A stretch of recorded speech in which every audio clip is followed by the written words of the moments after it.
We say good evening, social media, in my new radio voice. I've been working very hard on it this week. That is, yeah, that is leather throated or whatever you call it. What do you, Leather throated. I like that. yeah, I think you need the Byron Cope voice. This is what I kind of wish my voice always sounded like. But yeah. good evening, social media. We have a fun open conversation tonight. We're going to let everybody in. Thanks for joining us.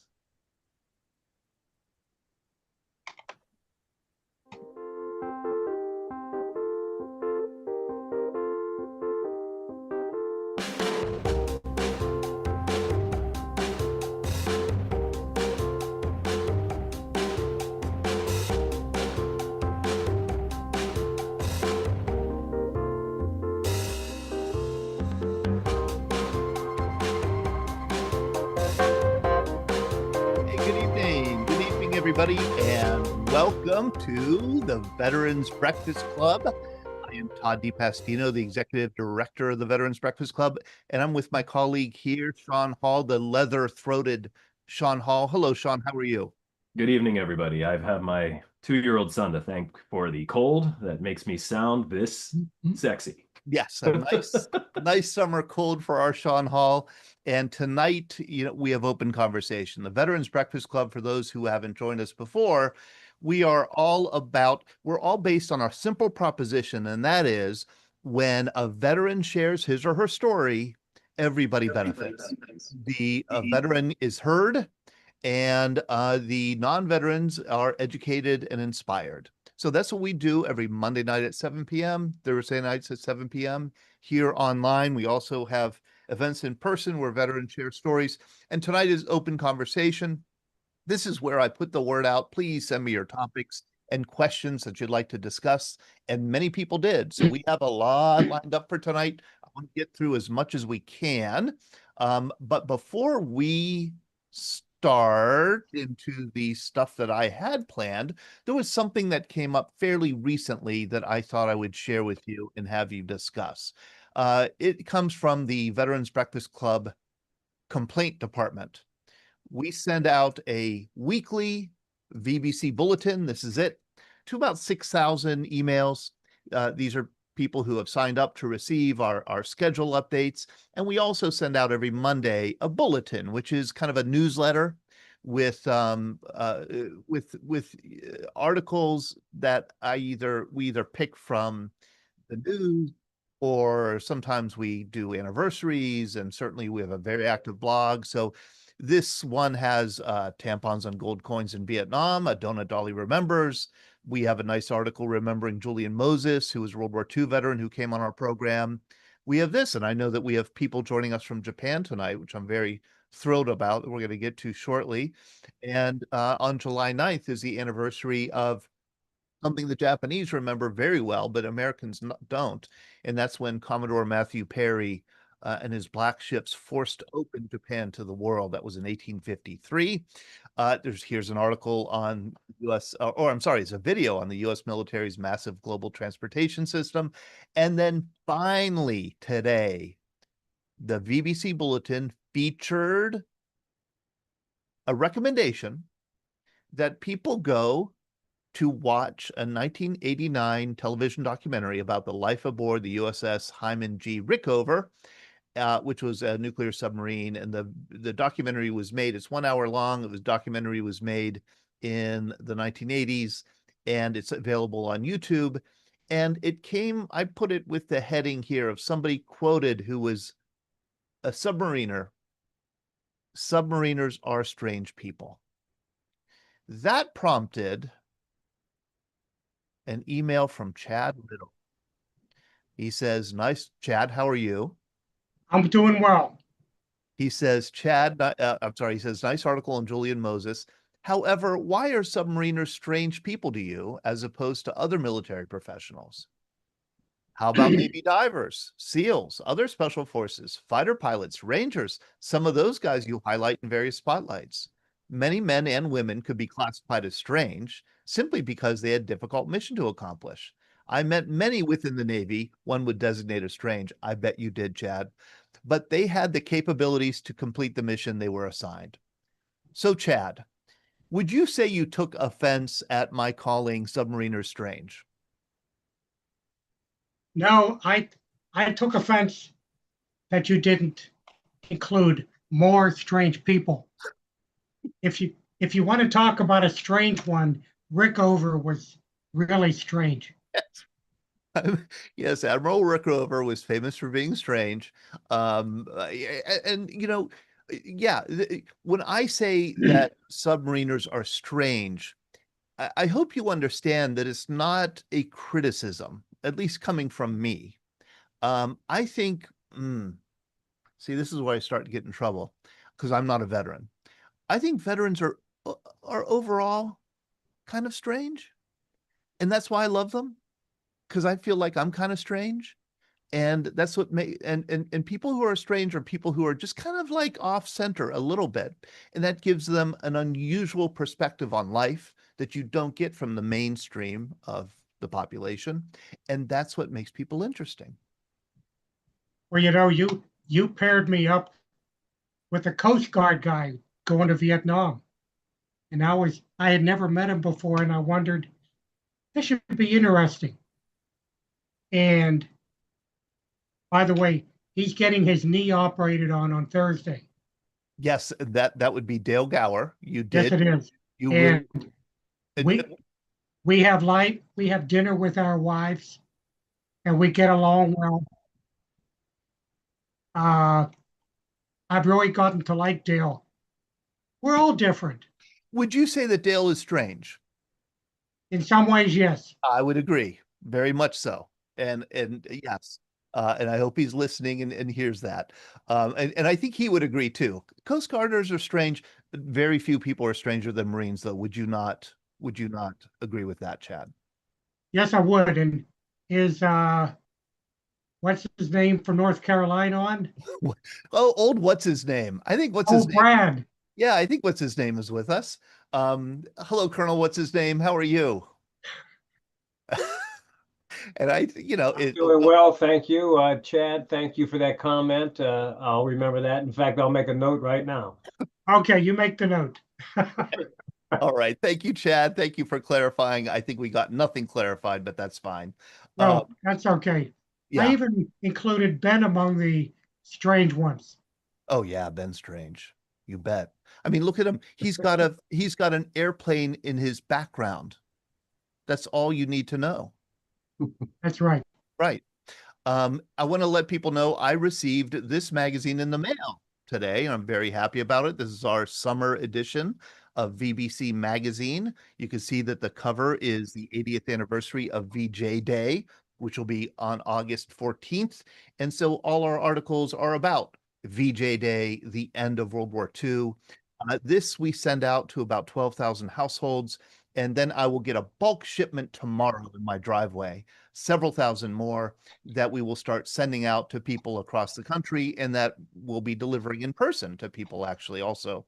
So this is all to say it's free of charge. If you would like to receive it at home and you don't receive it, it's because we don't have your address. So you could just let us know your address. You can email me at Todd, T-O-D-D, at veteransbreakfastclub.org, or you could put your address here in the chat, or however you want to do it. You could just let us know that you're interested in receiving the magazine. Would be happy to get the magazine to you. So we have a number of guests and topics that we want to cover tonight. I see a lot of interesting people, people who have not joined us before. I want to start, however, with our wonderful guests from Okinawa, or at least from Japan. And I know that Ikimaya, there we go. And Brian, I'm going to start with Brian McElhaney. Hello, Brian. Oh, and there we go. We have, this is Taku. Yes. Ikimaya. Hi, konnichiwa. And we have Kaneto. Yes. Kaneto Fukuhara. Hello. Nice meeting you. And then we have Brian McElhaney. Hello, Brian. Hi, good evening. Now, can you hear me okay? yes, I can hear you. And thank you for joining us. I know that it's already tomorrow where you are. Yep, tomorrow bright and early in the morning. So yes, yeah, I think it's already 8 o'clock, 8:10 or so in the morning tomorrow where you are. So we're grateful for you to join us from halfway around the world. I want to let people know this is Brian McElhaney. He is a reporter for Stars and Stripes.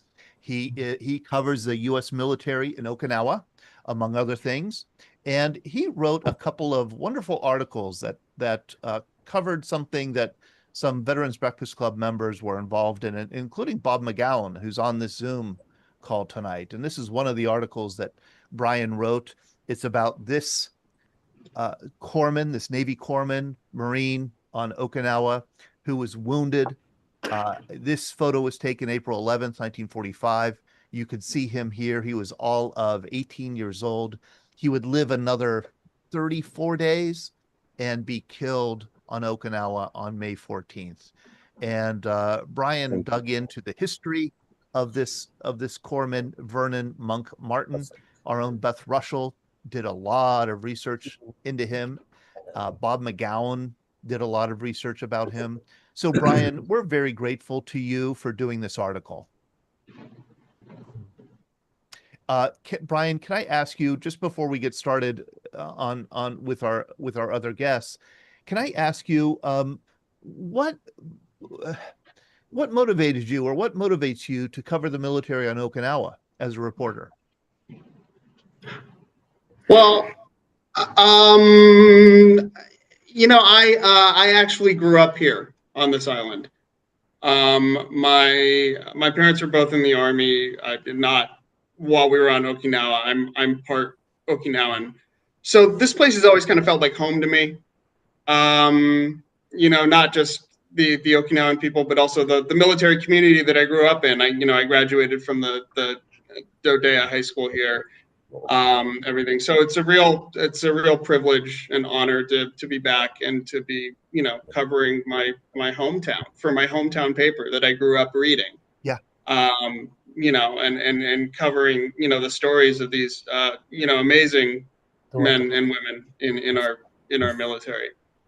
Yeah. And it's a newspaper it's a publication that means a lot to a lot of people here on this call tonight. So thank you for the work that you do covering the military beat.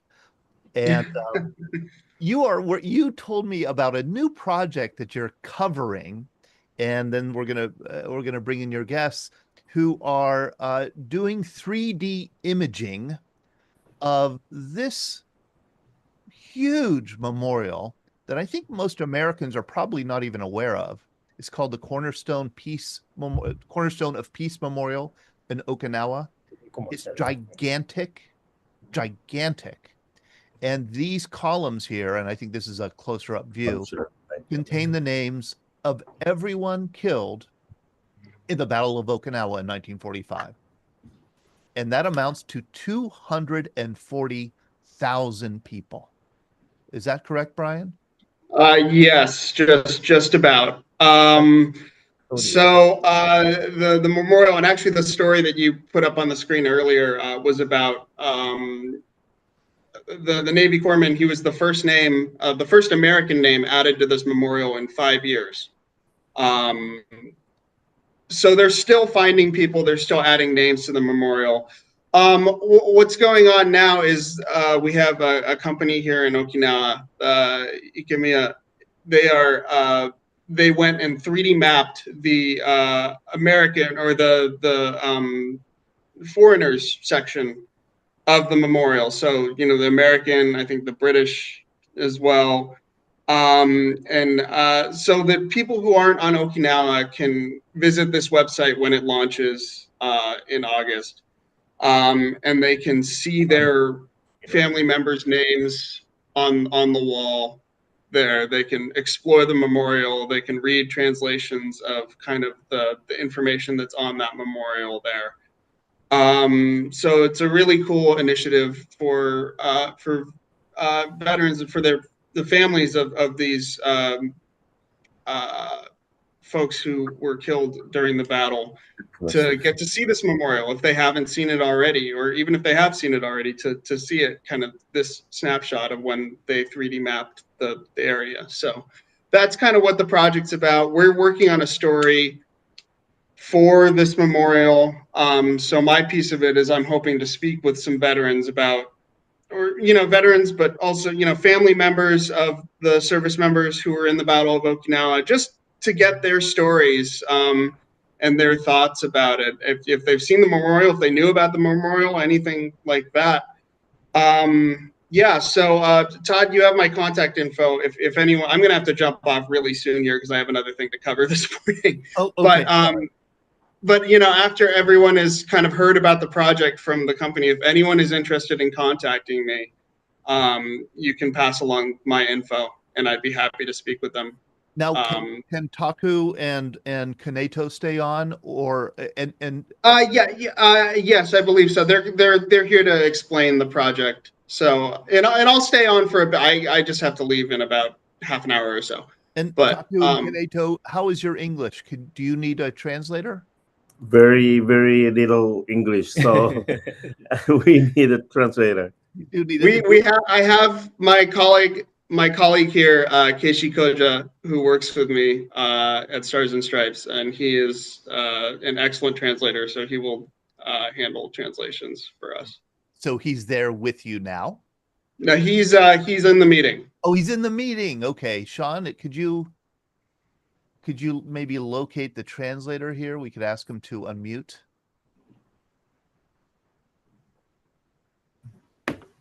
Oh, there he is. I like Hi, that. this is Koja from Okinawa. Thank you. Hi, Keishi. I will be here trying to help the folks from Ikemiya company. Good to meet you, Keishi. Thank you for joining us. An honor, a pleasure to be here. Thank you. I want to ask Taku and Kaneto what motivates them to create this 3D image of the Peace Memorial in Okinawa. Okay. First of all, we are a local company. We usually do printing and content creations, and this time we did a very special cultural project, which is the 3D virtual vision, and this year is the 80th year, right after World War II, and since we do those, we publish books and stuff too, and we wanted to how do you say こちらさんいいですか世界に、こういう、なんていうんだっけ、この80年っていう節目で世界にこの我々の、思いというのを、記録として残していきたいっていうことですよね。で、後世に、この戦争の痛さというかそういったものを、残していくためにはやっぱり、今の時代でいけるこの 3D を使って、遠いところから沖縄に来れない人たち、この礎を見に来ることのできない人たちのためにもこの 3D を使って、現地に訪れることができるっていうのが一つの、平和への訴えになるのかなということです。Okay, they're saying that, this year's commemorates the 80th anniversary of the end of World War II, and they just wanted to, know, or the world to know about what we have here in Okinawa, what we have experienced during the war. And we have that big monument, the Peace Memorial, which is nice because it's not only for Japanese, it's for everyone who was victim of the war or died during the war. No, it's not about having enemies or allies, nothing about it. It's for everyone.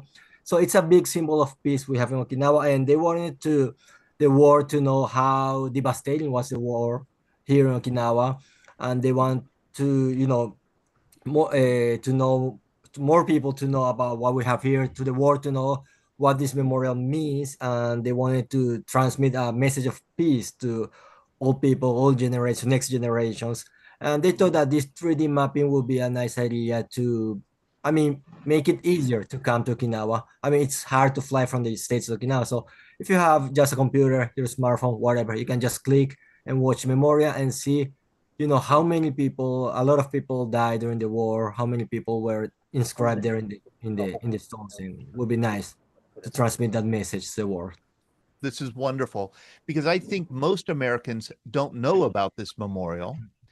And they also I think, would be surprised to hear and learn how large this memorial is. This is huge, way bigger than any memorial we have in the United States. And out of the 240,000 names, just a small group are American, correct? How many, Brian, could you estimate or on that? I had this number and it's fallen out of my head. Let me look it up and we'll get back to you. 池宮さん、 I know we just 何名が recorded 日本人かご存知ですか？ 14,000ですね。あ、14,000. 14, Are yeah, I was Americans. going to say 15,000. 14,000 sounds about 14,000 of 240,000. So the rest are Japanese largely and Okinawan. The other names are Japanese names. Yeah, and there's a few Koreans and Taiwanese and Right. And I some of our people here on Zoom and watching on YouTube might not understand how powerful 3D imaging is.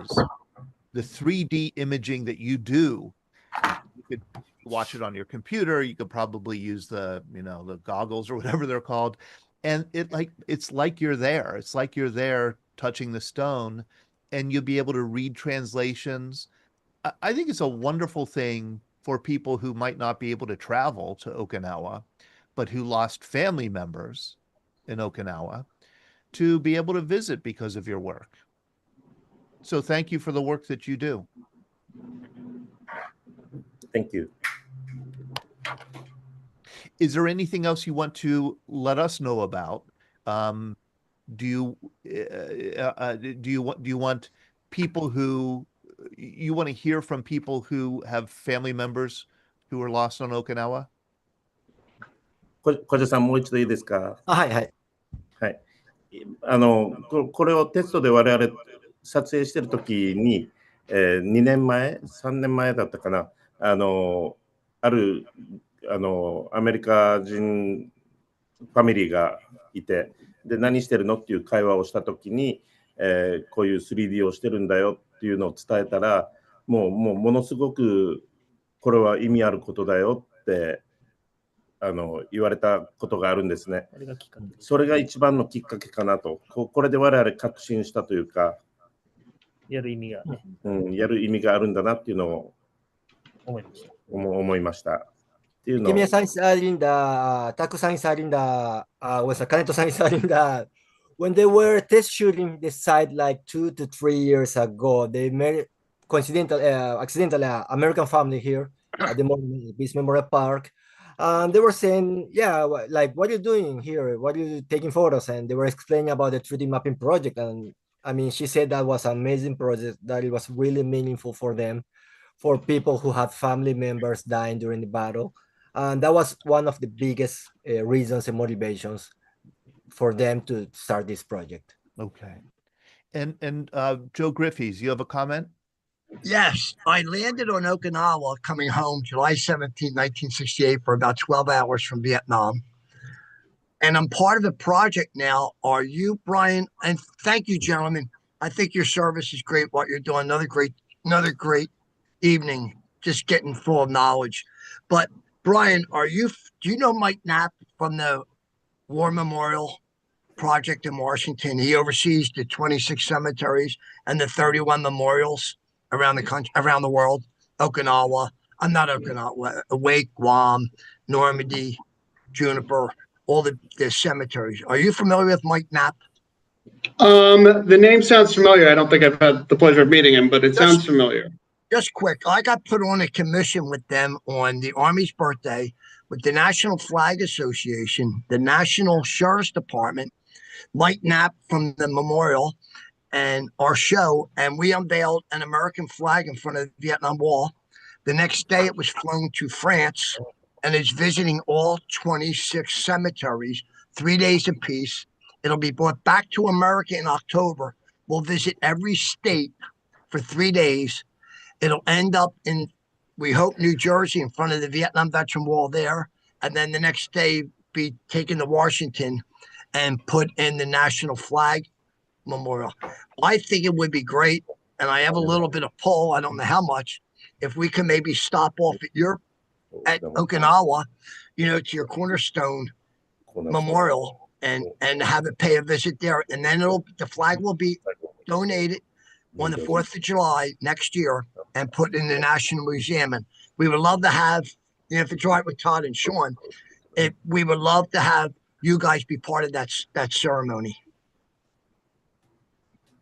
Wow. Joe, I will connect you with Brian through email, and we could start getting that arranged if it works out. I think that'd be great.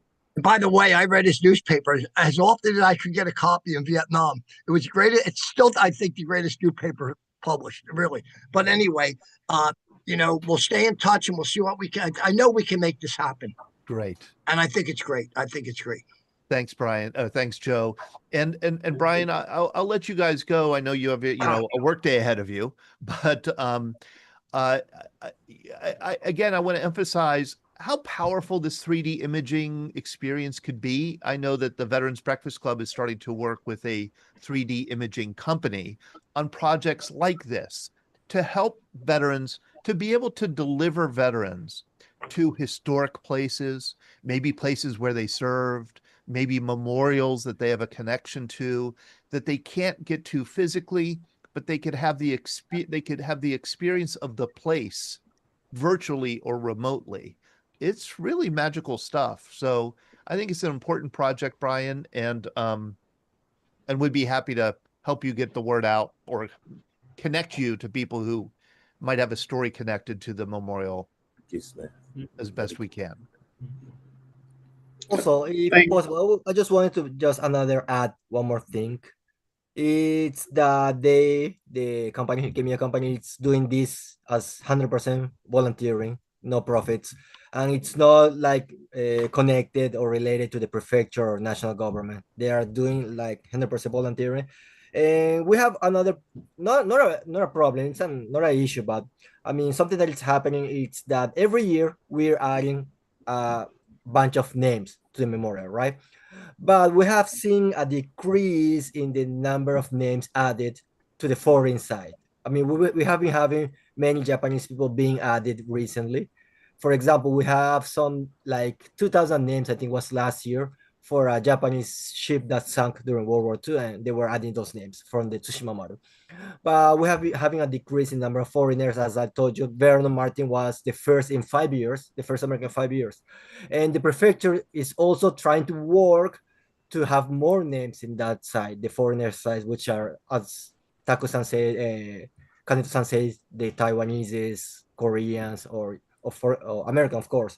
So I will say that this project will like help or boost in some way having more names added to the memorial and will make it like a more complete or better thing. Brian, I know you live in Okinawa. Does Kishi, do you live in Okinawa also? Yes, I do. And Taku and Kaneto, you also live in Okinawa? Yes. Brian, I would love sometime to have you come back, if you were willing, to talk to us about what Okinawa is like, how it's different from the rest of Japan, its history, and certainly its relationship to the United States military, which has been there 80 years. I think that would be really interesting for us. Sure. Yeah. We'd be happy to come back and discuss that. Just reach out. Let me know. We'll figure it out. Very good. Thank you, Brian. Thank you, Taku. Thank you. Thank you so All right, much. thanks so much. Thank you, Kanishi. That's wonderful. What an interesting project. I'm really enthralled with the 3D imaging potential especially for veterans. I want to turn to the Arbeos. Hey, it's been a while. Jeff and Shannon. I'm going to ask you to unmute. Hello. How are you guys doing? Good. We're good. How are you doing? I haven't seen you in a while. It's been a while. Obviously, we were busy working on the Mobile River Rainforest documentary. So, and then, and you know, we also do other projects, and I also work for the Pro Surfing Tour as well. So, So you work for a living. That's your excuse, huh? That's my excuse. Yeah, and people may remember almost 3 years ago, you two came on. It was such a compelling group and session. We did two of them. We did two sessions in September and October with you and other members, veterans of the Mobile River Rainforest, which was this innovative joint Army-Navy operation in the Mekong Delta that began in 1967 during the Vietnam War. It's kind of been a part of the Vietnam War that hasn't gotten a whole lot of attention, and you created the first documentary about the Mobile River Rainforest. I know it was interrupted by COVID. It took, years, literally years in the making. And it was made with the cooperation of many Mobile River Rainforest veterans, some of whom are with us here tonight. I see Michael Harris. I think Harry Hahn, who I haven't seen in a while. Oh, James Woolner, he waved his hand. He's one of the Richard Turner, Bob Flage. Yeah, okay. Boy, we have a nice big group of Mobile River Rainforest veterans here with us. And I guess we're excited. You're excited to announce that the film is complete and is released. The film is complete. It's released. Believe it or not, we're waiting on the Blu-rays and DVDs ourselves. So we're hoping that they'll be here any day, but we keep waiting. Yeah. So it's been, it's been like I've talked to you about this before. It's been the craziest project that we've ever worked on because of COVID and all the delays that we had, and off and on and off and on. And but the thing that I would say is it's a project that we felt really proud to do because you had the mixture of the Army and the Navy working together. And so it was something that we really wanted to do. And that's one of the things that we look for, is we want to do a project that maybe nobody knows about, that the story hasn't been told. That's what we kind of look for. Right. And to add to that, I think, I think one of the things that I've learned, especially with the work that we did with our first movie, which was Scramble the Seawolves, we've talked about that before, and now with the Mobile River Rainforest, is that it's never too late to tell an old told story, and it matters so much to the men that are alive today. To speak the name of their brother that maybe lost their life during the war, or to the family member that just had no idea what their grandpa did or what their husband did during that chapter of their life. And fast forward all these years, it gives us, I get teary-eyed when I think about it, because I know that it matters, and it's our motivation, and it helps us put one foot in front of the other. And as a wife, I'm just so proud to see the work that my husband does, and I try to support. He has the lion's share of the responsibility of making a movie. And I'm just proud. But going back to finishing the movie, I mean, we did the premiere on the flight deck of the USS Midway in March, and we had almost 700 veterans of the Mobile River Rainforest, soldiers and sailors and local military show up on the flight deck for a cold premiere. It was amazing. Thank you, Admiral Kraft, for his support. And then we had our KPBS television debut on Memorial Day. So those are just two initial things that have already kind of kicked off the distribution of the movie. So the DVD will be available soon. People can go there and order a copy. And then people could also request, I suppose, that their PBS affiliate, their local PBS affiliate, screen the film. So what will happen is at the end of July, we have a meeting with our local KPBS is our presenting station. And this is where we put together a plan for national distribution. Once we technically receive national distribution, then the call to action is to contact your local PBS station and request that they air it. So essentially, when we get the approval for national distribution, the film becomes available for programming managers. The call to action is ask your local PBS station to now air it. So we're going to do our marketing of it in our big campaign. that as many people across the country that can make a phone call to the local PBS station that just supports our efforts. But not yet. We have to wait until the national distribution is confirmed and approved and all that kind of stuff. Yes. Correct. Yeah. Okay, It just good. won't be available until then. And you'll let us know that, and then we will start to get the word out. To Correct. encourage people to- The other thing that I would say with that is, the documentary is 2 hours. So, and that's only on the DVD and the Blu-ray that you can see the 2 hour. The TV version is 90 minutes. And they did the same thing with Scramble the Seawolves. They asked us to cut it down to 90 minutes. Absolutely. Yeah. I'm sorry to interrupt you, Jeff, but I'm amazed they let you do 90 minutes. Usually Yeah. it's under 60 minutes. Yeah. Yeah. Yeah. In fact, with Scramble the Seawolves, we actually had somebody that wanted us to do 1 hour. And I said, "Oh, I can't tell the story in 1 hour." And they were just like, "Well, what do you mean?" And I said, I'm sorry, I can't tell the story in 1 hour. I just can't. It's going to take me at least, 20 minutes just to introduce these guys because nobody knows who they are. Same Right. thing. Similar with the Mobile Riverine Force. Yeah. A lot of people didn't know who they were. And when I would mention it to people, they'd go, "Oh, yeah, I know who they are. Those fast boats." I said, "No, that's not them. Those are That's PBRs." it. And they probably said, "Yeah, those Navy guys." And Yeah. you Yeah, said, the Navy "Yeah, guys. that's half it." Yeah. Right. Yeah, exactly. Right. That's half of it, Now, So, do we have permission to air here or screen here, live stream here, a 2 or 3 minute segment from the film that you sent me? yes. Okay. All right. So let's do that, and then we could maybe talk a little bit about this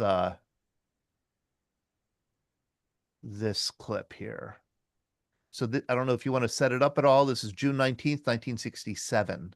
Okay, so that is the Battle of Concordia, which was a battle that was it was something that I don't think they were realizing that they were going to get into a battle this big.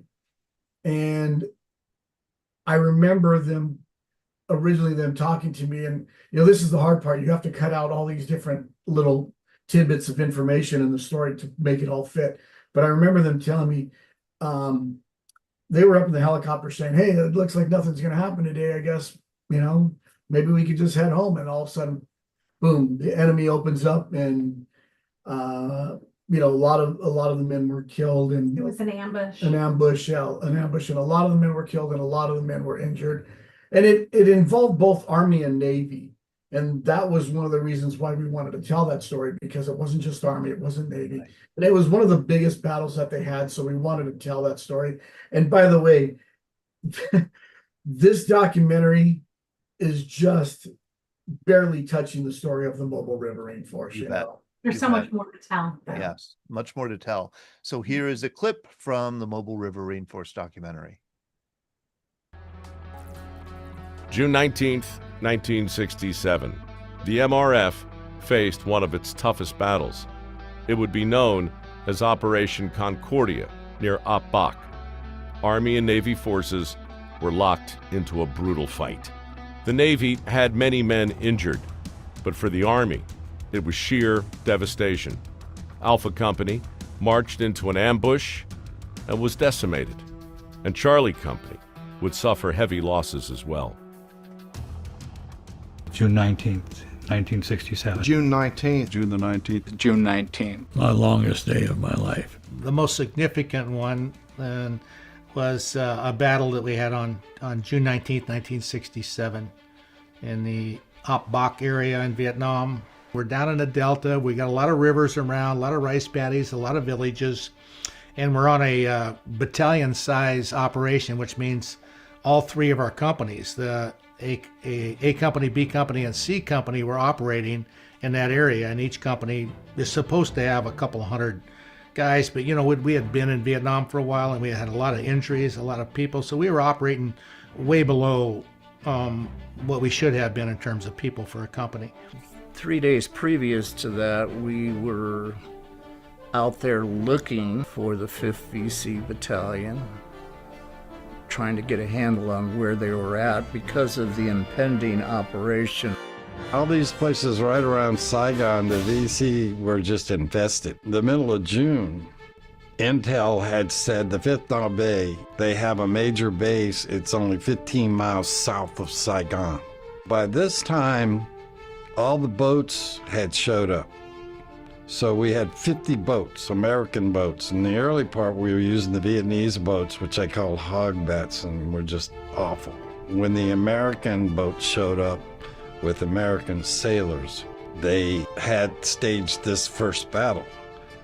And they were circling this area, sweeping in. Charlie and Alpha of the 4th, 447th walked right up on them within feet. And then 1,000 guys rose up with 200 bunkers and let loose.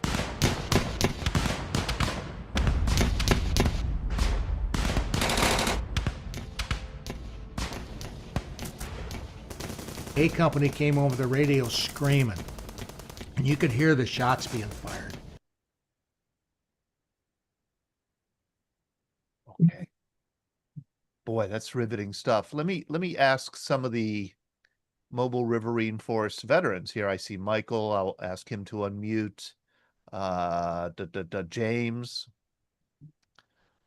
I don't know if it's Judy's iPad. Are you Mobile Riverine? Richard. That's Terry Sater. I was not there. I'm in the Navy and I was not at APOC. Okay, but you are Mobile Riverine Force? Yes. Okay, I'm going to ask you then, how does it feel to have your experience portrayed, on screen? I'm looking at another newcomer here to the Veterans Breakfast Club, Bill Blockus Morgan. He's a member of the Army Security Agency, a veteran of the ASA. He's involved with making a documentary about the history of the ASA. What does it mean having your experience kind of on the big screen? It's important that the experience of all of us that served in the Mobile Riverine Force is told, because there's so many misconceptions. In the documentary, there's one point where Mike Bowling mentions he came home and said he was from Vietnam, fought in Vietnam. And somebody said, well, what branch were you in? And he's in the Navy. And he's, okay, well, you didn't do anything. And another thing that I think about is my grandson, when he was in 5th grade, he told me that his teacher taught him about Vietnam. And I said, really, what did they teach you? And he said, well, she said it was a bloody war and you killed civilians. And so it's important to us that our story gets out by us. Yeah. Yeah. Let me ask Michael, how about you? How does it feel after these years to see this project complete? Yeah, it's going to solidify our Army, Navy, Mobile Riverine Force for generations to come, is what I like about it. It's our history. We're telling it, and Jeff and Shannon did a wonderful job to put this together. And like Jeff said, there's so much material, we could probably do a second one. Yeah, I mean, I remember a veteran telling me years ago there wasn't one Vietnam. There were many, depending on where you served in country, when you served, what branch you served with. Your experience is unique. Not Yeah, shared. and even amongst, say, our Navy personnel that were on the boats, it's a different experience for the guys that were there in 67, 68, as opposed to 68, 69. We had different style of boat. We had different weaponry. We operated differently because of Operation Sea Lords, stopping infiltration of enemy and supplies from Cambodia, split up our boats into smaller groups to cordon off the Cambodian border to try to stop these troops. But one misconception is, like it was mentioned earlier, there were 3 task force of riverboats in Vietnam. Task Force 115 was the Swift boat. It was primarily offshore along the shoreline. And then you had the Task Force 116 was a nice little 31-foot twin jacuzzi PBR that screamed down the river. but they only had 4-man crew, and they were very vulnerable. And then there was our Ironclad Task Force 117 boats that were like the ones that went in Normandy and other places and dropped off troops. We had the same style of boat to move the troops around. Michael, you just talking about this experience and all the detail that you just gave and maybe 90 seconds of talking reminds me how difficult Arabeo's job must have been dealing with you guys, because I mean I have to say, and this is again from the heart, working with veterans. I know from talking with Jeff and Shannon over the past several years, you were their target audience. Yes. They wanted to make sure that those who served in the Mobile River Reinforced, felt that their experience was being reflected right back to them accurately. And that is not easy for an outsider to begin to master. And they did it, but it took years to master the detail. James Wallner, how about you? What do you think of the film? I haven't seen the total film. From the clip that I just saw, let me back up a little. I arrived in Vietnam in September of '67, so I kind of missed that initial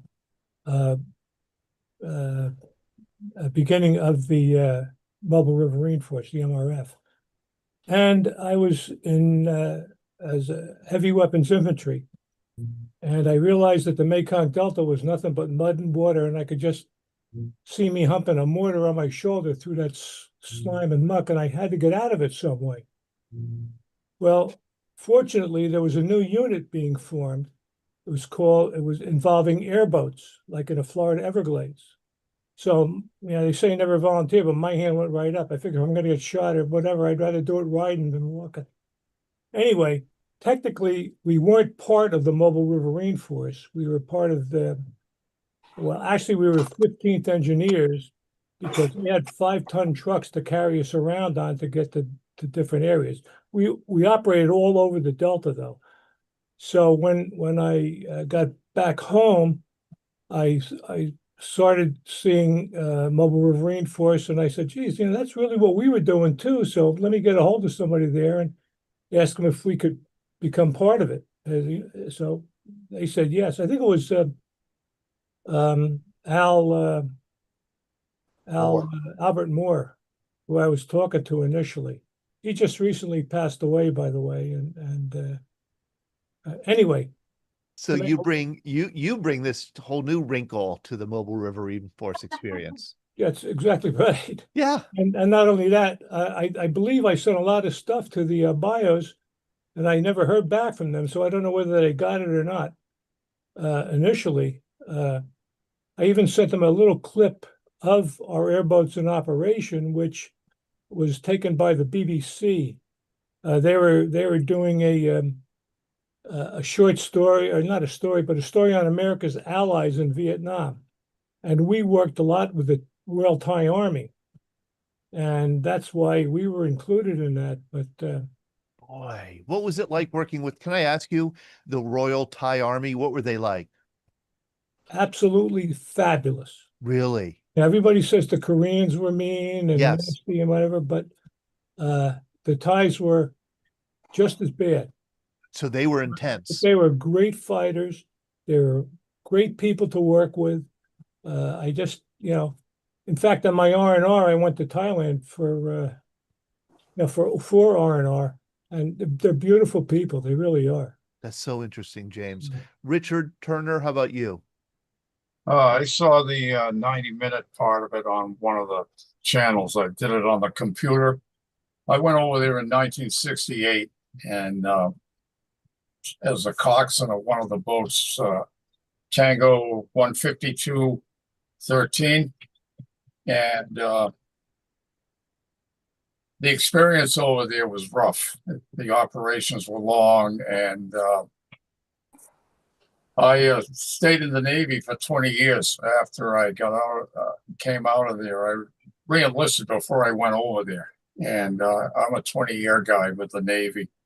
And I liked it. I liked the film very much. I can't wait to get the disc and watch the full 2-hour version of it, because the 90-minute one was cut short. And I think you're going to find with the TV stations, they're very strict about how long you can broadcast stuff. Oh gosh, yes. Yeah, and I don't know how PBS here in Boston would do it, whether they'd allow the 2 hours or not. But I really applaud Jeff and Shannon for the work they've done with it. At the time they were doing it, I was going to donate money, but money was a little tight with me at that time. So, but I can't wait to see it. But it's good. It's a good one. And I do want to arrange a screening whenever it works for the Arbeos and for the rest of you. I'd love for us to do a screening, and we could do it as a closed screening here on Zoom that won't live stream. Right. I think that would be such a neat thing, and then to have people like you who Right. served talk to us about the film. I have made I'm a chair of a town committee here in Wayland, Massachusetts. We do all the public ceremonies for the town. And Memorial Day is a big deal with me. And also, I work very close with our veterans officer in town. We just hired a new one. And I would like to do a presentation of that disc once I get it to the veterans in the town, if it's permissible. I know it's copyrighted, you have to be careful. But I also made a PowerPoint presentation that the people, I showed it to several groups and they think it's fantastic. That's great. So, and I bet you could arrange a screening too with the Arbeos. I think they would. Oh yeah. Yeah. Absolutely. Todd, I'd like to talk about the gentleman was saying that about the airboats that he was on. And, we actually had some stuff in there in the documentary. In fact, when we did the first cut, I think I told you it was 3 hours long. And so I had to cut out an entire hour, which isn't easy to do. Right. In fact, yeah, Mike was so, Mike Harris. Mike Harris was so, such a big part and instrumental in this documentary because he really helped us with a lot of the information and fact checking and everything. And he's the historian for the Mobile Riverine Force. We went to Mike a lot going back and saying, hey, Mike, is this true? Or Mike, is this factual? Or, hey, what's this boat? Or what gun was on this boat? And then Terry Sater, believe it or not, when there was probably 3 stories that Terry Sater was in that we had to actually, when we made the cuts, we had to cut out a lot of these stories because, again, we only had 2 hours. Not enough time. And, I always talk about this. Ron Howard says, every movie you make will somehow just break your heart, which is basically what happened to this movie. When I told Shannon, oh, we got to cut this part out. She's like, no, yeah, it's like a really emotional part. That's a great part. And I was like, I know, but I can't fit it in. Like, yeah, there's somewhere has to be cut and we're already telling this part. And then, the other thing that we look at is, if I have somebody in it too much, I have to cut that down a little bit and try to make, just real balance. Yeah, just real balance. And in fact, I think one of the things that most people would be surprised when they watch it, we actually have 78 veterans in the documentary, 78 different veterans represented telling their part of the story. And that's unheard of. It doesn't matter. I think we had 56 in Scramble the Sea Wolf, 78 in the Mobile Riverine Force. And to make a compelling movie that flows and makes sense is hard enough as it is, but we try to give everybody a moment that shared their story with us, because it is not lost on us that for most or many Vietnam veterans, the stories that they shared with us, these are stories that they haven't even sometimes shared with their family. And we asked them to trust us, and they didn't know us, but we asked them to trust us. And I'd like to think it helped that my dad was a Vietnam veteran. We'd been entrusted by the Seawolves already to care for their story. One of the things with PBS that I think is so special is that in PBS, pros and cons. I mean, it's our demographic, it's our viewership. I mean, it's the perfect platform for us to share this story. But with exception to the length of the movie, we've retained creative control. Right. Which means that there isn't going to be a third party telling us, the coming home or the brotherhood isn't important in this story, so you have to cut it. Right. You know, so the Right. veteran really told us the story we needed to know. Jeff and Shannon, do you have another military theme documentary in the hopper or in the works or in your minds? Yes. In fact, Part two. yes, we have a lot of part twos. In fact, really, the honest truth is we do have enough to make a Mobile River Reinforced Part 2. And we're looking at that. And of course, it would just start with, again, raising the money. We did already shoot a part 2 of Scramble the Sea Wolves. I don't know if we'll actually call it Scramble the Sea Wolves Part 2, but we did shoot a second part. And that just needs to be put together. Same thing, raising the money and putting that together. And then we are looking to do a full-on story of, we have a lot of the information, but we got to do a little bit more shooting with Padre Johnson. And you know his stories in this documentary, but he has an amazing story beyond just Vietnam. And if you heard his story, you would almost think it was fake, because it's an amazing story. And they're working very hard, if I can add. They're working very, very, very hard. Harry Hahn and countless others are working very hard to get Padre Johnson the Medal of Honor. He's definitely worthy of that award. And so he lives in Cody, Wyoming. His story is just absolutely fascinating. And so, I mean, that could be a whole documentary in and of itself. I put your website here where people can pre-order the DVD here in the chat. Is there any other call to action that you might have to people if they want to get a hold of you? The best thing is to go to arbeoentertainment.com. Perfect. Yep, arbeoentertainment.com. There's a pre-order of a poster. So we have an 18 by 24 movie poster. You can't really see it, but you might be able to see this image. Oh, yes. Oh, we see Yes, it. you Oh, do. yeah. It's on our website. The poster's in the back, but it's gigantic and it's hard to see. We see it. Oh, yeah. Yep. So we'll have pre-orders, but we expect hopefully no more than the next couple weeks is when we get our shipment, then everything gets shipped out. And we're excited for that. I mean, it's been almost 60 years for these guys to finally see their story. But call to action, just visit the website. You know, if you have an interest in a screening in your local community, reach out to us, send us a note. You know, you've got some exciting things. If you live in the Branson area and you're on this show, on Sunday, November 9th, the Mobile River Reinforced is going to be showing at the IMAX Theater during Veterans Film Week. Oh, that's cool. Sunday morning. And so it's first come, first serve. It's free for veterans. There are no pre-purchase. So if you're in line early, you're likely going to get a seat. And in fact, what's really cool with that is on Saturday, we're showing Scramble the Sea Wolves. And then on Sunday, we're showing the Mobile River Reinforced. Oh, that's neat. We're going back to back. Yeah. We're excited about that. And we know it's going to be two great days. Yeah, Branson just, and Terry can certainly attest. He lives in the neighborhood, but man, they just support the military. I mean, this is their heartbeat. Branson is honoring our military veterans. Thank you. Thank you, Jeff. Thank you, Shannon. And thank you, Mike Harris, for putting the link to the PBS 90-minute version here in the chat. I appreciate that. And thanks for coming on, and please keep us updated. All right. Absolutely. Sounds great. I want to make sure that we talk to Dr. John J. Mortimer Jr., a man after my own heart, because he's a historian. Could Oh, hey, Bob. Yeah.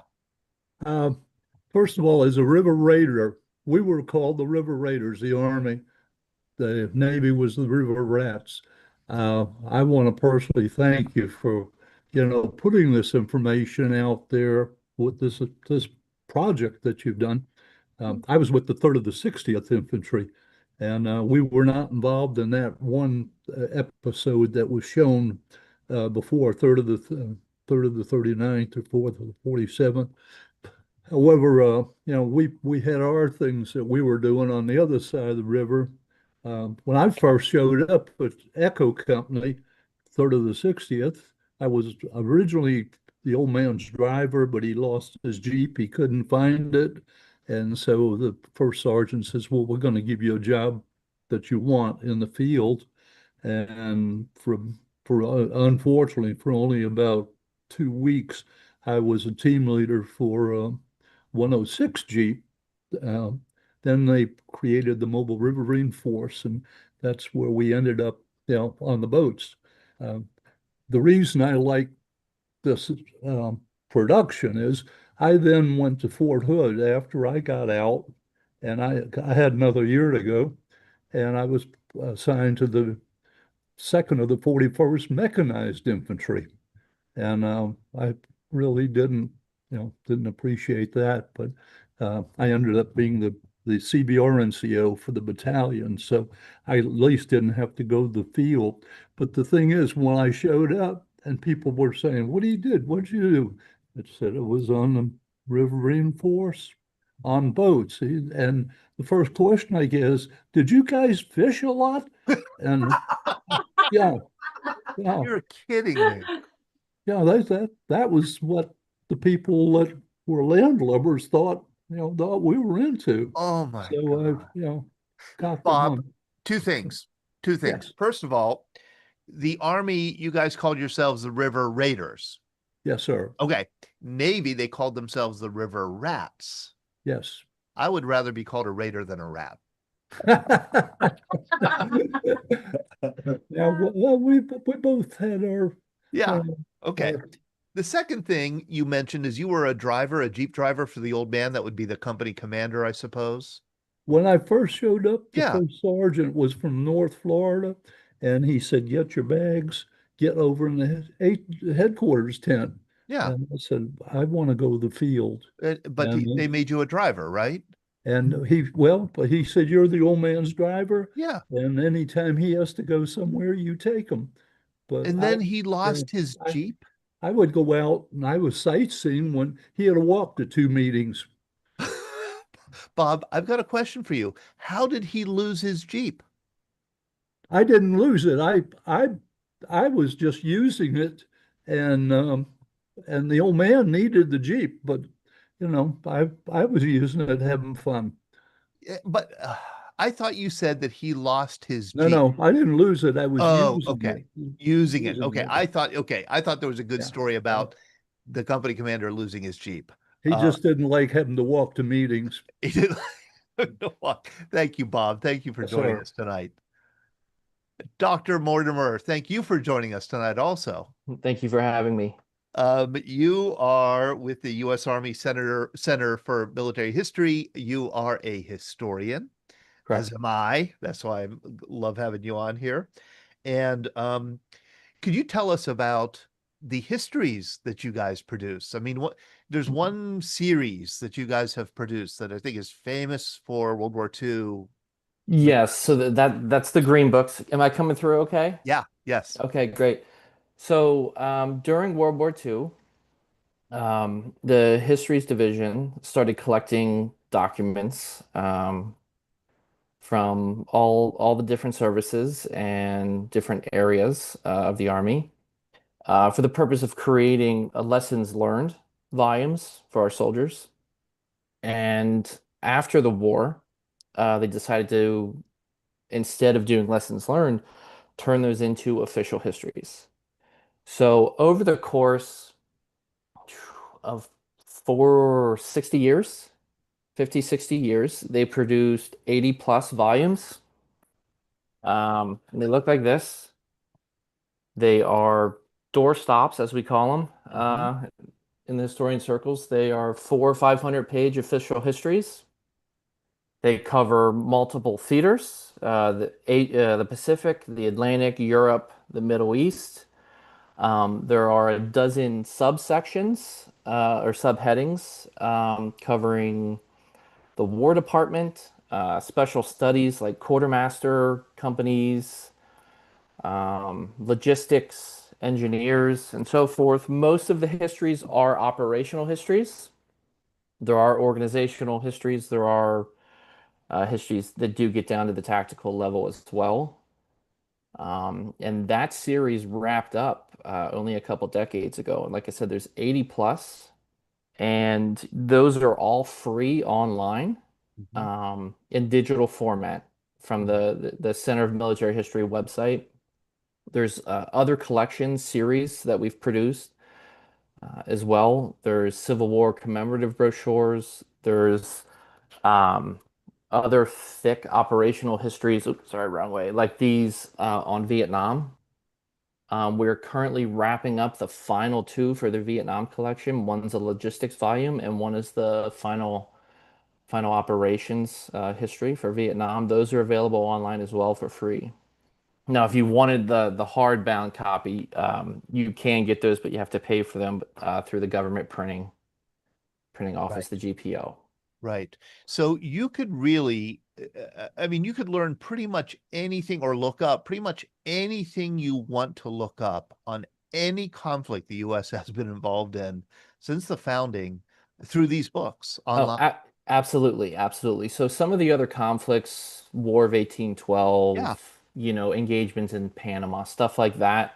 We call them monographs or like I said, commemorative brochures for the Civil War. Those are much thinner. So this, yeah, perfect. So I published this on Afghanistan last summer. I am a Afghanistan historian. This is on the Afghan surge. So we do publish smaller monographs, 75 to 125 pages. Some of the older works, which do cover the Civil War and some of the other conflicts, they are shorter volumes. I'd say only in the last decade or two have those monographs grown a little bit. So the current focus for CMH, at least the writing division, is what we're calling the Tam book series. And that is a focus on Iraq and Afghanistan.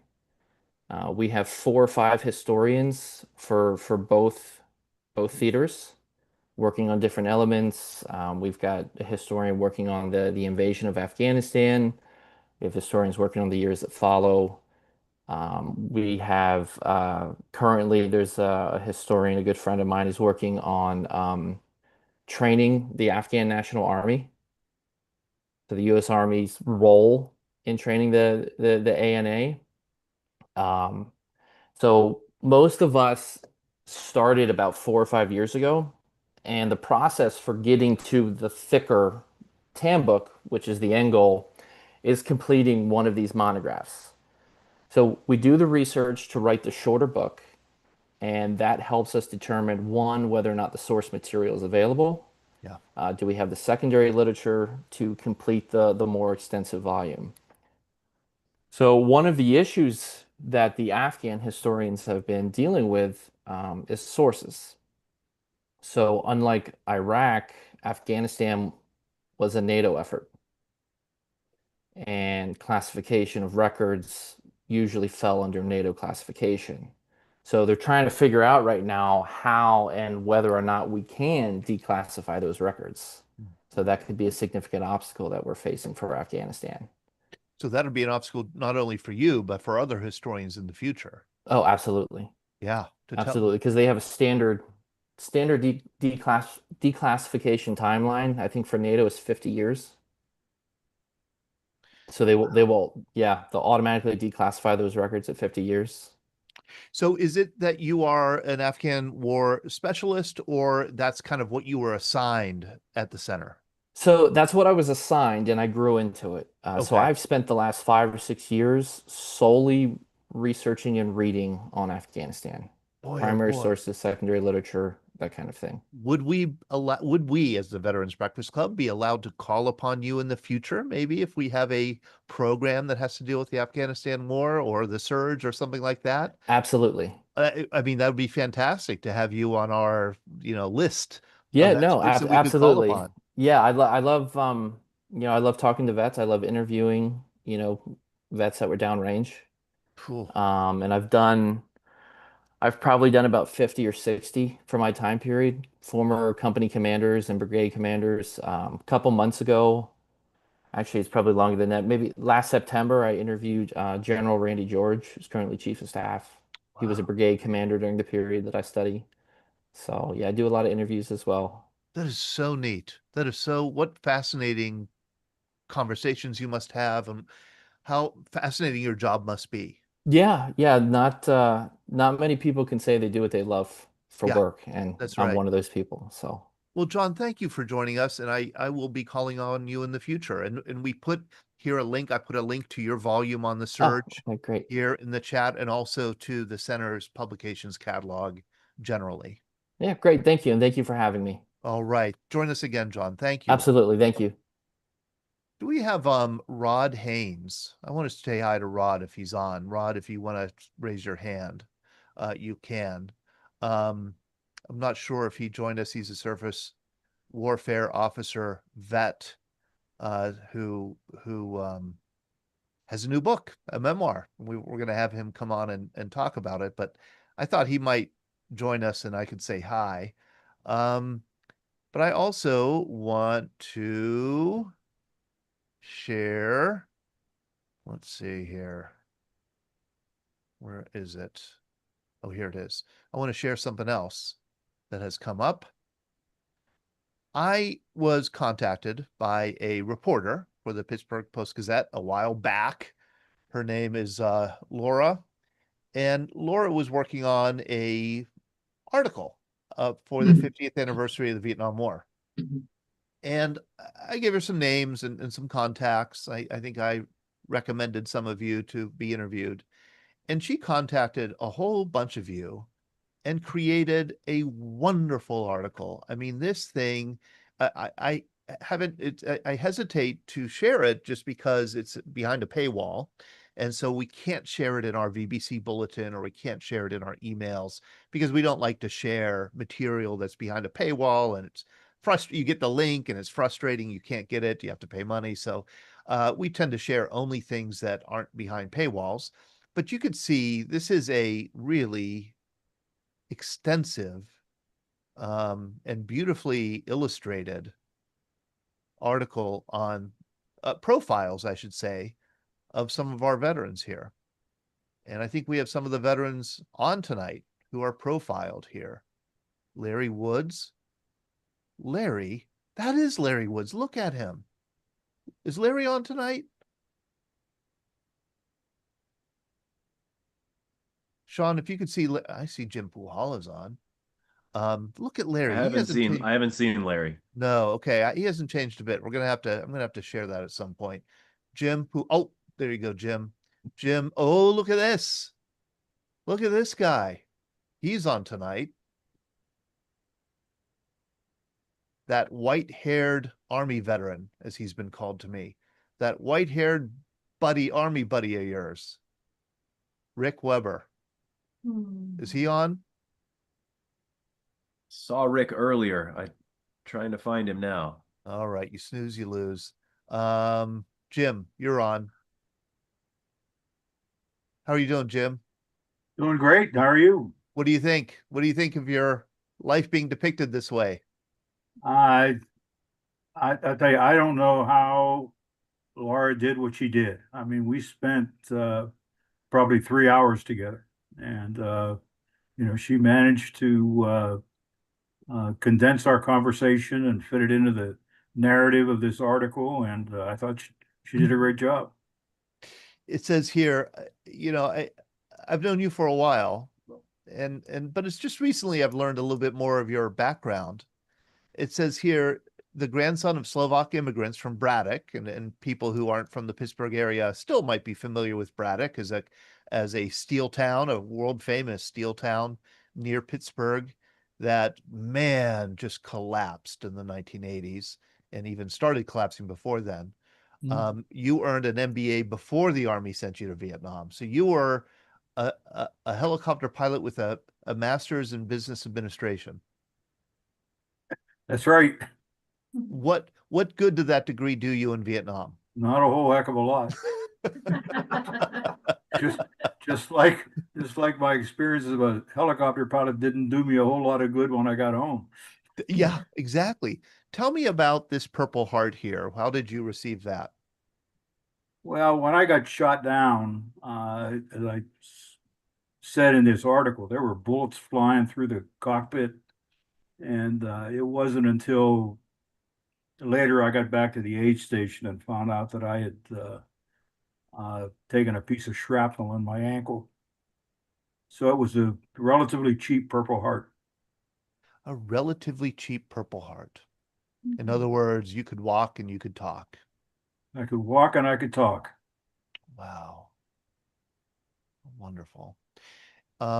Yeah, I'm so impressed with the job that Laura did, and I will put the link here if people have a subscription, they can.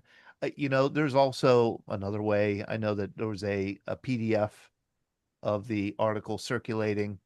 Maybe we can put it here in the chat also. And Jim, what do you think about seeing your story kind of in print? What do your grandkids think? Well, you know, I've had the opportunity to share that story quite a bit over the last few years. You know, I did an interview for the Library of Congress Oral History Project with Joe Galloway, who you may know. So that story's been out there, and in some cases a little more detailed and showed up in this article. So you know, it was you know, I feel good about sharing my story. You know, it's one of the things that I was thinking about in connection with all this. You know, we talk about how, you know, people didn't know how to connect with us when we got back from Vietnam. But the other side of it was true too. We didn't know how to connect with them. Yeah. Yeah. You know, I remember one of the questions that I always dreaded was somebody who was, you know, trying to be friendly, trying to be nice, would come up to me and say, well, what was it like? And you know, how do you respond to that question? So I usually just said it was hot. Jim, I have asked that question probably 10,000 times to 10,000 veterans. What was it like? It's not an easy question, but it's just there is no way to answer that. You know, I think what is magical about what you do in the Veterans Breakfast Club is the way that you talk about Vietnam and talk about your military experience is to tell stories. Yeah. You know, it's not what was it like? It was tell me something that happened. Yeah. And that's kind of what I agree.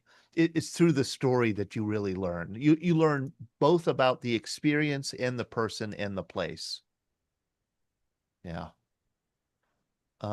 Thank you, Jim. My pleasure. I want to welcome Bill Blockhus Morgan. Hey, Bill, if you want to unmute, I just want to introduce you to some people here. Bill, you sent me such an interesting email.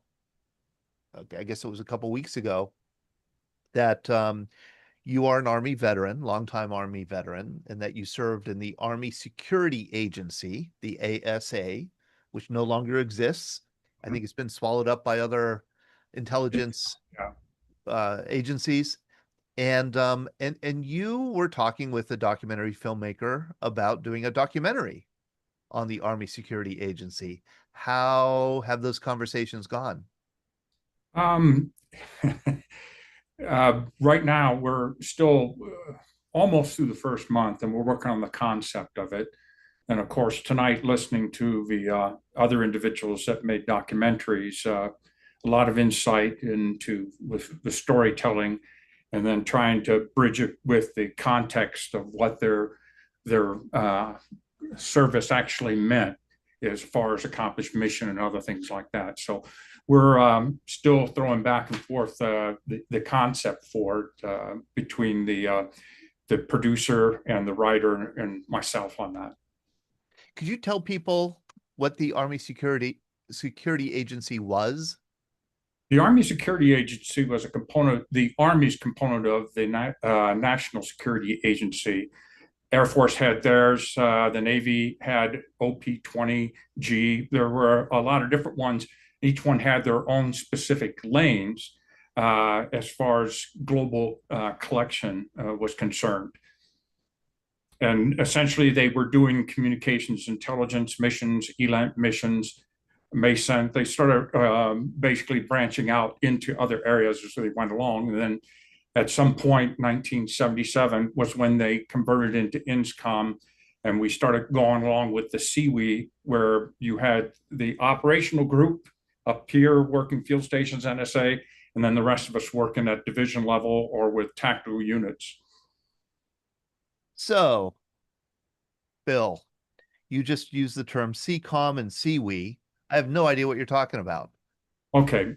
INSCOM was the term, Intel Security Command, and that was the organization that replaced ASA. And then CWE was Combat Electronic Warfare and Intelligence Battalions. And they were what replaced the ASA battalions and the radio research and radio reconnaissance units in Vietnam. That's what they evolved into. And then it became direct support units to divisions.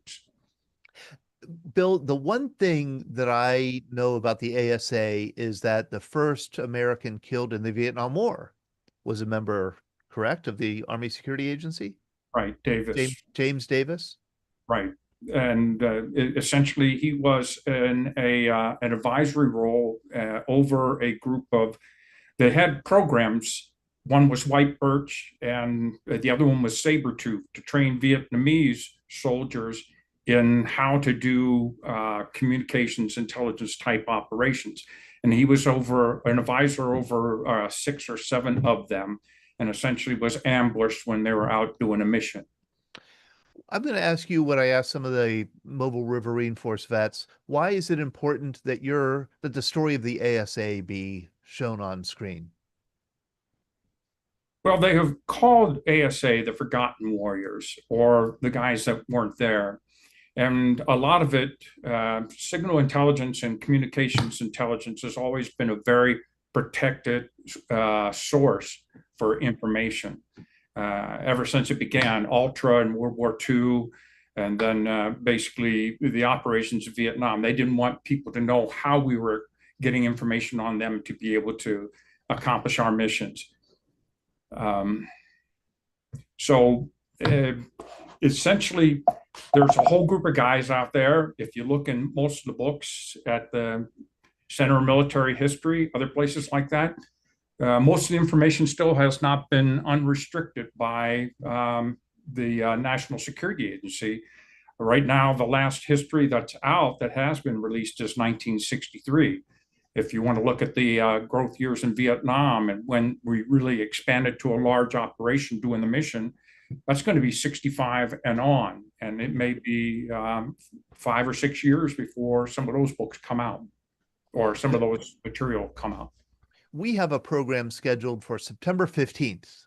Okay. Which will be, I believe, the 80th birthday of the Army Security Agency. I think the Army Security Agency was born September 15th, 1945. So we scheduled a program with vets who are part of the ASA. I hope you'll join us.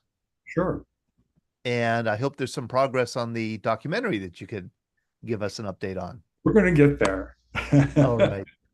And we'd love to hear your story. And that's, for those of you who aren't familiar with the Veterans Breakfast Club, that's what we are. We're all about getting veterans to share stories, no matter what branch of service, no matter where they're from, whether they liked it or not, combat or not, even item A, Coast Guard. We want Coast Guard veterans to join us. So we hope you'll join us again, Bill. Thank you. I want to ask, I'm just so darn curious. I see some people who haven't joined us before. I'd love to have you talk and say hello. Nicholas Miller, hi. Feel free, you certainly don't have to. And then I see somebody from the Art Student League of New York. And that just makes me so curious because I've done some work with the history of the Art Student League of New York, which is very famous.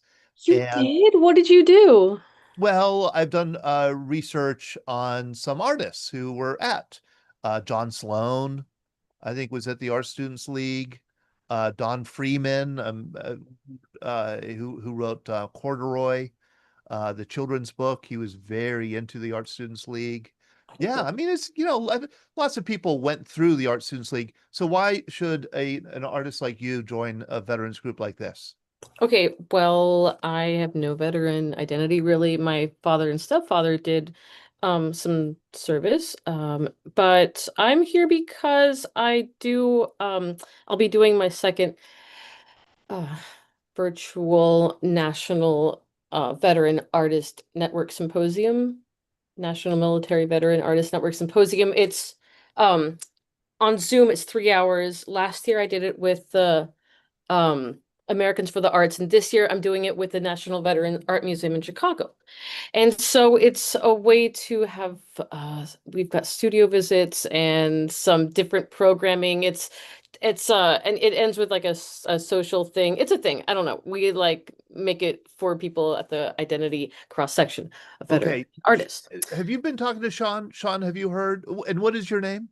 Eva. My name is Eva Avenue, but I thought like I don't know, maybe you would know the league over like Eva. No one knows me. Hold it. Eva, your name is Eva Avenue? Yes, yes, yes. I'm also an artist. Did your parents have a great sense of humor, or did you name yourself? Well, it's an artist name I've been using, but it really is Eva. Okay. Okay, and that's EVA. Mhm. Eva Avenue. I like it. And can you tell me a little bit more about this event? And do you have a call for veterans who might want to participate? So I have to do the Eventbrite. And I'm going to I was going to email you. I got your email off the website, and so I was going to give you all the information soon because I need to get it up soon. So I think I mean, yeah, I had an idea of I don't really need people to participate, but I do have a little bit of space. I mean, I thought you might actually have a few minutes, but maybe there's a way to, I don't know, group audio everybody. I'm not sure. And I should let people know the Art Students League of New York is I mean, it goes back to the 1870s. 1875. And I mean, Norman Rockwell went through there. I mean, tons of great artists went through there. And it was is legendary in terms of establishing the artistic community in the United States. So very cool that you're associated with it, and wonderful that you want to get veterans associated with it also.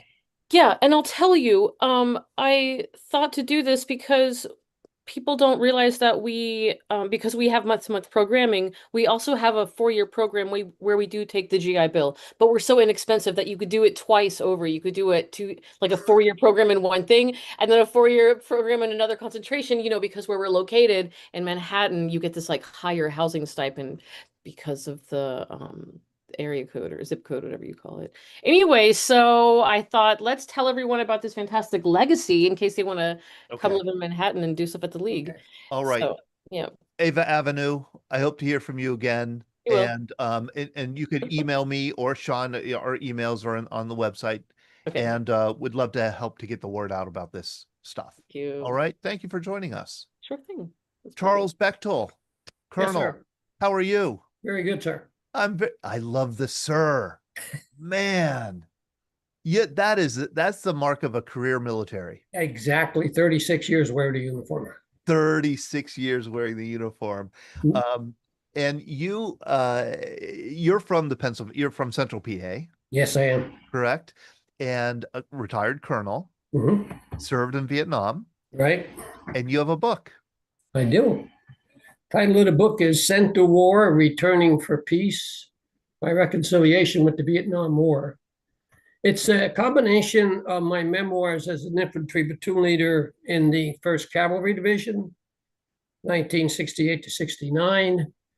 But the catalyst for the book was really a trip back to Vietnam. Yes. In June of 2022 with an extraordinary group of people. We were led back by a woman who was 5 years old, her sister 3. Their father was a CIA pilot. Her mother was Vietnamese. And she was put on a helicopter. Her mother couldn't go. She was raised back in the States as an orphan. And amazing woman. We met her when we were visiting her school. When I say we, I'm talking about the Lancaster chapter of the Vietnam Veterans of America. and found out that she had gone back, reunited with her mother, and had taken several school trips back.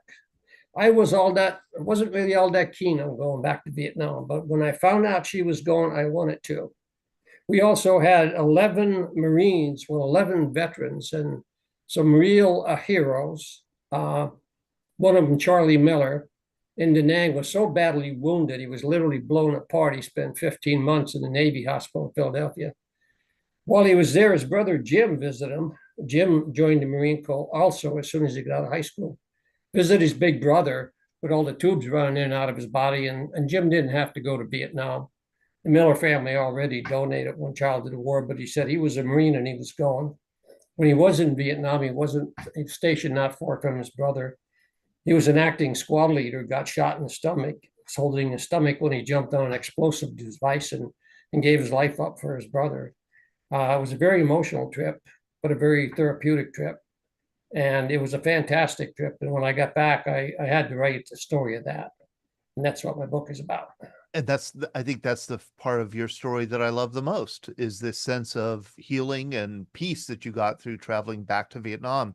You know, we've done 3 trips back to Vietnam with Vietnam veterans, and it's simply stunning to me how veterans respond to being in country again. To a person, every vet felt better about their service after they came home from that. Yes, absolutely. Yeah, we were very surprised. We were welcomed with open arms. And we got thinking about it a little later. And of course, when we thought about the people we were dealing with, they were probably 1 or 2 generations removed from the war. I'm not sure that their grandpa would have been so excited about it. But we had a great trip. In Hanoi, we stopped in to see a MiG-21 pilot, sat 3 feet on the other side of his coffee table. Wow. And he had his award there, the award of the Ho Chi Minh, because he shot down one of our F-4s. Oh my God. And he had his MiG-21 sitting there on the coffee table. He was later shot down by an F-4 pilot by the name of Dan Cherry. After the war, Dan Cherry went back to Vietnam, found him, took him back to the States, and the person he shot down, Dan Cherry and him all got together. And Dan Cherry wrote a book about it, and it was sitting there on the table. The title of the book was "Once We Were Enemies, Now We Are Friends." It was like I said, it was truly a fantastic trip. Just getting goosebumps. And this woman, Lee Williams, actually orchestrated and put the whole thing together. But, so, Charles, I invited you to be our special guest on an opening that we have in our schedule. That would be Monday, December 8th. Yes. Which is also the National Guard birthday. Yes. And I thought we would have you come back and share your Vietnam story about your service and career. And I'd love to get, if you would be willing and able, maybe have some of the people who went on the trip with you also, or who organized the trip, also come on and talk about that kind of the healing power of that kind of experience. Yeah, that would be super. Yeah, I'm looking forward to it. It's on the schedule. Thank you, Charles. I appreciate it. Man, you guys are great. All of you are wonderful. Thank you so much for joining us. What a wonderful conversation we have every Monday night. I didn't even get a chance to alert you about our upcoming events, so I'll do that just really quickly. We have a special event coming up on Wednesday night at 7 p.m. We're going to do 1 hour live with the Nautilus, this ship, and Robert Ballard, who's going to be on it, and they are exploring Iron Bottom Sound off Guadalcanal, and they're there right now. We're going to get connected to them, and they're going to spend an hour with us talking about their work that they're doing, kind of mapping the seafloor in the Solomon Islands. Then the following night, Thursday night, we're going to be Glenn Flickinger will do a program about the Army Rangers in World War II. And then on Monday, we have this artist, a wonderful artist that I got to know, Wayne Vanzant. He's a Navy veteran, Vietnam, who then became a comic book artist, quite well known for doing historical warfare comic books. He became, I think, best known in the 1980s for creating a series called The Nam, which was the first comic book treatment of the Vietnam War. So Wayne's going to be our guest a week from tonight, Bastille Day, Monday, July 14th, 7 p.m. Thank you all for joining us this evening. Take care. See you later this week. Stay well, everyone. Good night.